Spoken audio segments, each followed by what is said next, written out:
बिस्मिल्लाहिर्रहमानिर्रहीम, अस्सलामु अलैकुम। आपको खुशामदीद कहते हैं बोल न्यूज हेडक्वार्टर्स में।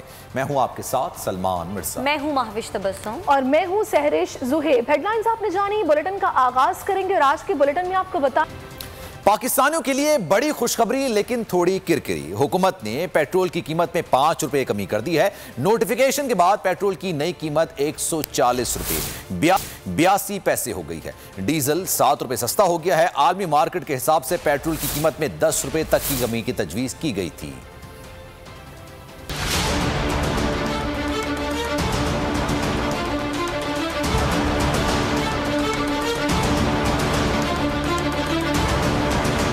आलमी मंडी में पेट्रोलियम मसनूआत की कीमतों के सम्राट पाकिस्तानियों को भी मिलने लगे, लेकिन पूरे नहीं। हुकूमत ने पेट्रोल की कीमत में 5 रुपए कमी कर दी। मिट्टी का तेल और लाइट डीजल 7 रुपए सस्ता कर दिया गया। हाई स्पीड डीजल की कीमत में 5 रुपए कमी कर दी गई। आलमी मंडी में क्रूड ऑयल की कीमत में वाज़े कमी हुई है, जिस पर ओगरा ने हुकूमत को पेट्रोल की कीमत में 8 से 10 रुपए तक की कमी की तजवीज़ दी थी। ओगरा की समरी में कहा गया कि अगर लीवी बढ़ा दी जाए तो 4 रुपए तक कमी की जा सकती है, लेकिन हुकूमत ने ओगरा की तजवीज़ नहीं मानी और पेट्रोल की कीमत में 5 रुपए कमी की गई है। 1 लीटर पेट्रोल पर 5 रुपए फायदा आवाम को मिलेगा, बाकी 5 रुपए हुकूमत टैक्स की सूरत में वसूल करेगी।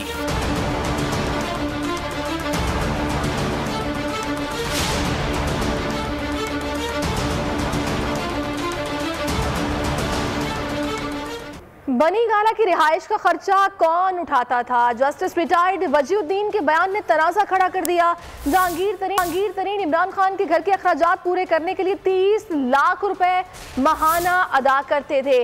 जहांगीर तरीन जवाब में कहते हैं, नया पाकिस्तान बनाने के लिए जिस हद तक हो सकता था तहरीक इंसाफ की मदद की। इमरान खान के रिहायशी अखराजात के लिए 1 रुपया नहीं दिया। बनी गाला के खर्चे पर तनाज़ा खड़ा हो गया है और खर्चा कौन उठाता था इसकी अब जांच की जा रही है। जस्टिस रिटायर्ड वजीउद्दीन के बयान ने तनाज़ा खड़ा कर दिया। जहांगीर तरीन इमरान खान के घर के अखराजात पूरे करने के लिए 30 लाख रुपए माहाना अदा करते थे, जबकि जहांगीर तरीन ने जवाब में कहा कि नया पाकिस्तान बनाने के लिए जिस हद तक हो सकता था तहरीक इंसाफ की मदद की। इमरान खान के रिहायशी अखराजात के लिए 1 रुपया नहीं दिया। जस्टिस रिटायर्ड वजीउद्दीन सस्ती शोहरत के लिए ऐसी बातें ना करें, पार्टी शायद इन्हें लीगल नोटिस भेजे। मुआविन खसूसी शहबाज गिल का रद्द-ए-अमल। लाहौर में मीडिया से गुफ्तगू में उनका कहना था कि पहले बहुत से लोग ऐसी बातें करके अपने आप को बेइज्जत करवा चुके हैं। 2015 में वजीउद्दीन की पार्टी रुकनियत मनसूख कर दी गई थी।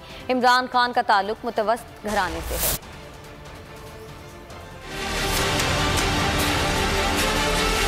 जस्टिस वजीउद्दीन साहब जिनकी जो मेंबरशिप थी वो 2015 में कैंसिल कर दी गई थी पाकिस्तान तहरीक इंसाफ से। प्राइम मिनिस्टर इमरान खान के अंदर बहुत सारा हौसला है, वो डिस्ट्रक्शन को भी सुनते हैं, इसलिए उन्होंने उनके सुने, लेकिन फाइनली पूरी पार्टी ने फैसला किया कि उनके साथ नहीं चला जा सकता, तो उन्हें 2015 में उनकी मेंबरशिप को कैंसिल कर दिया। जस्टिस वजीउद्दीन साहब वो इंतजार करते रहे पूरा 1 साल, फिर 2016 में उन्होंने इस्तीफा दिया और आज जाके उन्होंने जो एक इल्ज़ाम लगाया था, आपने देखा कि जहांगीर तरीन साहब का भी ट्वीट आ गया और जिसमें जहांगीर तरीन साहब ने ये बता दिया कि वो झूठ बोल रहे हैं, उन्होंने कभी ऐसा पैसा नहीं दिया। जस्टिस वजीउद्दीन को पार्टी शायद एक लीगल नोटिस भेजे, सस्ती शोहरत हासिल करने के लिए ऐसी बातें ना करें। पहले बहुत सारे लोग इमरान खान के ऊपर ऐसी बातें करके अपने आप को बेइज्जत करवा चुके।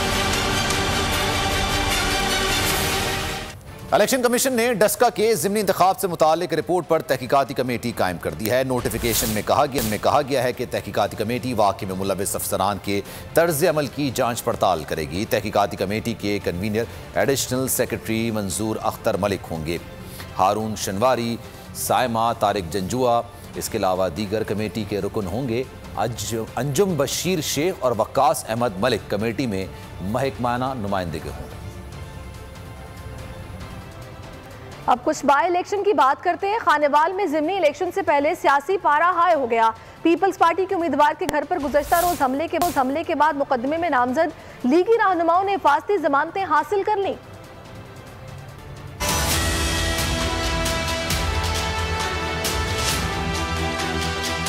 खानेवाल के ज़मनी इलेक्शन में 1 दिन बाकी। सियासी गर्मा गर्मी बढ़ने लगी। पीपल्स पार्टी उम्मीदवार के घर पर हमले के बाद लीगी रहनुमाओं ने हिफाजती जमानतें ले ली। थाना सिटी खानेवाल में दर्ज मुकदमे में लीगी रहनुमा अता ताडर समेत दीगर मुल्जिमान हाई कोर्ट मुल्तान बेंच पहुँचे, जहाँ तमाम रहनुमाओं ने हिफाजती जमानत हासिल कर ली। खानेवाल ज़मनी इलेक्शन में पीपल्स पार्टी के उम्मीदवार सैयद वासिक बरजीस के घर पर हमले के इल्जाम में अताउल्लाह ताडर समेत 50 अफराद के खिलाफ मुकदमा दर्ज किया गया था। इससे कबल गुज़श्ता रोज पीपल्स पार्टी के उम्मीदवार के घर पर मुसल्लह अफराद ने हमला करके तोड़ फोड़ की थी। वज़ीर-ए-आज़म इमरान खान कहते हैं अफगानिस्तान को इंसानी बहरान से बचाने के लिए पाकिस्तान हर मुमकिन मदद करेगा। उम्मीद है कि दुनिया अफगानिस्तान से अलहदगी की गलती नहीं दोहराएगी। एपेक्स कमेटी के इजलास में वज़ीर-ए-आज़म ने कहा कि पाकिस्तान अफगानिस्तान को 5 अरब का सामान पहले ही पहुंचा रहा है। ब्रीफिंग में बताया गया कि पाकिस्तान में दाखिल होने वाले अफगानों को कोरोना से बचाव की वैक्सीन मुफ्त लगाई जा रही है। वज़ीर दाखिला शेख रशीद अहमद कहते हैं कि सानिया सियालकोट हमारे लिए बहुत बड़ी बदनामी थी। दुनिया में पहली बार हमें इंतहा पसंद के तौर पर देखा जा रहा है। इंतहा पसंदी और दहशतगर्दी पाकिस्तान की बड़ी दुश्मन है। कराची में एमक्यूएम की खवातीन ने सदर में नए बल्दियाती निज़ाम के खिलाफ एहतजाजी मुजाहरा किया। मुत्तहिदा रहनुमाओं ने बल्दियाती तरमीमी बिल वापस न लेने पर सूबाई हुकूमत के खिलाफ तहरीक चलाने का ऐलान कर दिया। कंवर नवीद जमील वज़ीर आला सिंध पर बरस पड़े, बोले पीपल्स पार्टी ने पहले भी मुल्क तोड़ा, अब मुराद अली शाह दोबारा धमका रहे हैं। जो करना है कर लें, हम पीछे हटने और डरने वाले नहीं।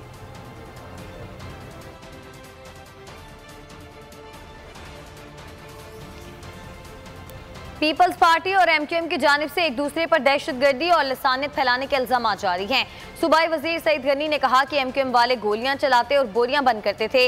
ये लोग एक बार फिर कराची को वैसे ही हाईजैक करना चाहते हैं। एमक्यूएम कराची की खैर खा नहीं है और अब हम कराची को आग और खून में झोंकने नहीं देंगे। आमिर खान ने जवाब दिया कि दहशतगर्दी वालों को याद रखना चाहिए कि पाकिस्तान का जहाज हाईजैक करने वाली जुल्फिकार का सरबरा कौन था। लसानियत के इल्जाम के जवाब देते हुए कहा कोटा सिस्टम से पीपल्स पार्टी ने सिंध को देही और शहरी में तकसीम किया। सईद गनी को मुखातिब करके बोले कि पीपल्स पार्टी एमक्यूएम के मरकज पर वोट की भीख मांगने आती थी। वज़ीर आला सिंध ने रियासत पाकिस्तान के खिलाफ तकरीर की। तहरीक इंसाफ ने मुराद अली शाह के बयान पर मुज़म्मती करारदाद सिंध असेंबली में जमा करा दी। वज़ीर आला सिंध से बयान वापस लेने का मुतालबा कर दिया। खुर्रमशेर जमान कहते हैं सिंध हुकूमत बताए इसने आवाम के मसाइल हल करने हैं या बिलावल के चमचों के मसाइल हल करने हैं। पीपल्स पार्टी के वजीर, MNAs, MPAs और पार्टी रहनुमा अरबपति कैसे हो गए। मैं पाकिस्तान पीपल्स पार्टी की क़यादत को ये कहना चाहता हूँ कि वो वक्त गुज़र गया कि जब आप नफ़रतें पैदा करके और अपना सिंध कार्ड खेलकर आप वोट हासिल कर सकें। ये कौन सी मंतक है बिलावल जरदारी के पास जिसके तहत जो इनकी तर्ज हुक्मरानी है वो ख़राब होती जा रही है। हम कहाँ जा रहे हैं, where are we heading. Pakistan Peoples Party का सिर्फ एक एजेंडा है, नफ़रतें पैदा करना और सूबे सिंध को जो है स्टोन एज की तरफ धकेल देना। आज पाकिस्तान पीपल्स पार्टी के जो मिनिस्टर्स हैं, जो MNAs हैं, वो जो MPAs हैं, जो इनके सीनियर मेंबर्स हैं, आप मुझे बताएं वो सब आज अरबपति कैसे हो गए हैं। ये जाले कैसे अरबपति होते जा रहे हैं। कौन से दुनिया का ऐसा मुल्क है जहाँ पे इनकी जायदादें नहीं हैं। ये पूरे सूबे को सर मुंजो-दड़ों में तब्दील कर देंगे। मैं आपको बता दूँ, पूरे सूबे को।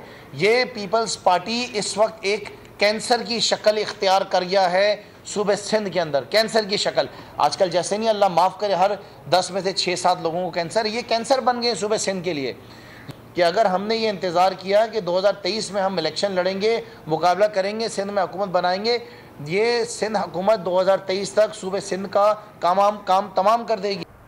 वफाकी वजीर मुराद सईद सिंध हुकूमत पर एक बार फिर बरस पड़े, बोले सूबे में अवाम के हालात बहुत खराब हैं। सिंध में इंसान और जानवर एक ही तालाब पर पानी पीते हैं। स्कूलों में जानवर बांधे हुए हैं, लेकिन विफाक सिंध में भी मंसूबे मुकम्मल करेगा। पंजाब में मिठाई की सियासत शुरू हो गई है। मरीम नवाज ने बेटे की शादी पर हुकूमती अराकीन को नहीं बुलाया, लेकिन अपने पैगामात में सभी मुबारकबाद दे रहे हैं। सूबाई वजीर जेल खाना जात फैयाजुल हसन चौहान तो मिठाई ही लेकर पंजाब असेंबली पहुंच गए ताकि लीगी रहनुमा आजमा बुखारी का मुंह मीठा करा के मरियम नवाज तक मुबारकबाद पहुंचाई जा सके। आगे क्या हुआ ये आप जान सकेंगे इस रिपोर्ट में। मिठाई मैंने मंगवाई है, आप किधर निकल गए? आप खुश तो हम खुश। फयाज चौहान भी बेगानी शादी में दीवाने। कहते हैं अज़मा बुखारी अपनी लीडर की खुशी में खुश हैं, उनके लिए असेंबली मिठाई लेकर आया हूँ। बेगम सफदर अवान साहिबा के बेटे की शादी की खुशी में जो यहाँ पे उनकी तर्जुमान है अज़मा बुखारी साहिबा, उनके लिए मैं लेके आया हूँ, क्योंकि वो बड़ी खुश होती हैं अपने लीडर और अपनी बेगम सफदर अवान साहिबा की खुशी में, तो मैंने कहा चलो उनकी खुशी में हम भी शरीक हो जाए। लीगी रहनुमा और मरियम नवाज की करीबी साथी जब असेंबली ना पहुंची तो फयाजुल हसन चौहान ने फोन घुमा दिया, शादी की मुबारकबाद दी और ना आने का भी गिला किया। बेहतरीन मिठाई मैंने मंगवाई है साईजान से, तो आप किधर निकल गए? आपकी मिठाई पड़ी हुई है साथी दोस्तों के पास, वो लाजमी आपने लेनी है, ठीक है? आपकी खुशियों में हम भी शरीक होंगे। अज़मा बुखारी मिठाई खाने ना आई तो साफियों ने खूब मुंह मीठा कर लिया। हुकूमत का छोटे कारोबार की तरक्की के लिए बड़ा कदम। वफाकी वजीर खुसरो बख्तियार कहते हैं छोटी सनतों को बिला जमानत 1 करोड़ रुपए तक कर्जा दिया जाएगा। नया कारोबार करने वाले NCOC से मुस्तस्ना होंगे। SME के जरिए आसान इक़्साद पर ज़मीनें भी मिलेंगी। प्रेस कॉन्फ्रेंस में उनका कहना था कि कारोबार करने वाली ख़वातीन को 25% तक टैक्स में छूट दे दी गई है। एक बहुत बड़ी स्कीम लेके आ रहे हैं हम, आसान फाइनेंस स्कीम, SME आसान स्कीम जो अप्रूव हो चुकी है। इसमें हुकूमत, वफाकी हुकूमत और कमर्शियल बैंक बगैर जमानत, बगैर कोलैटरल के 1 करोड़ तक का कर्जा देंगे 30,000 नई कारोबारों को। 19,500 प्लॉट्स बनते हैं। अगर आपने SME कारोबार शुरू करना है, ज़मीन इन इंडस्ट्रियल स्टेट्स में आपको आसान इक़्साद पे मिलेंगी, आपको पूरा पैसा अपफ्रंट देने की ज़रूरत नहीं। 50 लाख से ज़्यादा कारोबार इस वक्त मुल्क में हैं। तो इन्हीं चीज़ों को देखते हुए हमने एक मजबूत पॉलिसी लाए। हमने एक ज़ीरो टाइम टू स्टार्टअप की पॉलिसी लेके आए हैं। तो अब जिसने कारोबार शुरू करना है, नया लगाना है या अपना एग्जिस्टिंग कारोबार को एक्सपैंड करना है, उसको ये NOCs के दफ्तरों के चक्करों से आज़ादी मिले। इसी तरह विमेन एंटरप्राइजेस के लिए उनको 25% टैक्स में छूट दे दी गई है। सुप्रीम कोर्ट में बरतरफ मुलाजमीन की बहाली से मुतालिक केस पर समाअत हुई। हुकूमत ग्रेड 1 से 7 तक मुलाजमीन को बहाल करने पर रजामंद हो गई, जबकि ग्रेड 8 से 17 तक मुलाजमीन को पब्लिक सर्विस टेस्ट से गुजरना होगा। अटॉर्नी जनरल ने तजावीज़ पेश कर दी। सुप्रीम कोर्ट ने फैसला महफूज कर लिया, कल सुनाया जाएगा। सुप्रीम कोर्ट बरतरफ मुलाजमीन केस का फैसला कल सुनाएगी। बरतरफ मुलाजमीन ने शराहे दस्तूर पर धरना दे दिया। मुलाजमीन का कहना है कि अटॉर्नी जनरल की तजावीज़ नाकाबिले कबूल है। मुलाजमीन को बहाल ना किया गया तो धरना बढ़ा देंगे। इसी हवाले से मजीद बताएंगे हमारे नुमाइंदे मलिक सईद आवान। में इस वक्त मौजूद हैं सुप्रीम कोर्ट के सामने, जहां पे बरतरफ मुलाजमीन की जानिब से धरना दिया हुआ है। कल सुप्रीम कोर्ट की जानिब से बरतरफ मुलाजमीन के हवाले से फैसला आने वाला है। ताहम ये बरतरफ मुलाजमीन जो है वो सुप्रीम अटॉर्नी जनरल की जानिब से दी गई तजवीज़ के खिलाफ, और इनका कहना है कि वो तजवीज़ जो है वो दुरुस्त नहीं है। इस हवाले से मजीद हम इनसे जानते हैं। हमारा इशू ये है कि 17 अगस्त को बशीर आलम जज ने 16,000 मुलाजमीन के ख़िलाफ़ एक जजमेंट दी थी जो कि इंसानी अलमिया पर मुतल्लिक है, और हम मुज़ाकरात की शक्ल में हुकूमत ने हमें लोली पाप दिया और यू टर्न लेते हुए जो हस्ब रवायत इस हुकूमत का एक मैंडेट, एक खासा है। आज अटॉर्नी जनरल के ज़रिए ये बयान दिलवाया कि चंद मुलाजमीन को हम लो ग्रेड के उनको ले लेते हैं, जबकि मुल्क के अंदर पब्लिक सर्विस कमीशन का एक ऑर्डिनेंस एक्ट है, वो 16 ग्रेड से लेकर उसके अबव पे अप्लाई होता है, और ये नाइंसाफ़ी पर मबनी लेकर अदालत उसको हथियार बनाने जा रही है। आज हमने पूरे मुल्क में कॉल दे दिया है, परसों से इधर OIC की कॉन्फ्रेंस हो रही है। हम नहीं चाहते इस शरअ दस्तूर पर। बहुत शुक्रिया मलिक सईद। भंग बहुत सी बीमारियों का इलाज और इंसानी असाब के लिए क़ुव्वत बख्श है।